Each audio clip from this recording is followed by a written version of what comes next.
it is nice to wear heels, and it's also nice to sit down and look attractive also, because that's how women like to think that they're attractive all the time. That's why they're all uncomfortable.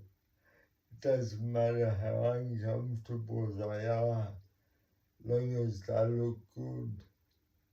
And I understand that, as I'm uncomfortable sometimes too on what I've got on, but I keep doing it because I look good. So I can understand a proper lady being dressed up all the time. Thanks for watching.